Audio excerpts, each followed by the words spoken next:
నీకు తెలియదు ఆయన మాట్లాడినట్టు. నీ కోసం, నీ పక్షంగా ఆయన మాట్లాడాల్సిన వాళ్ళతో మాట్లాడతాడు. ఆయన చేయాల్సిన విధంగా కార్యాలు చేస్తాడు. ఆయన ఏం కంగారు పడాల్సిన అవసరంలా, నువ్వేం గందరగోళం అవ్వాల్సిన అవసరంలా.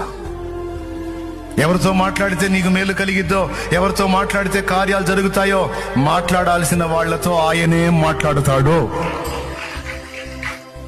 దిగులు పడద్దో.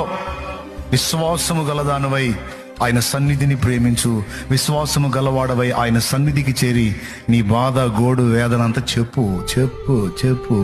మనుషులకు చెబితే ఓసారి వింటారు, రెండోసారి చెబితే ఈ మనిషి కనబడితే మైండ్ తింటున్నాడు రా అనుకుంటారు.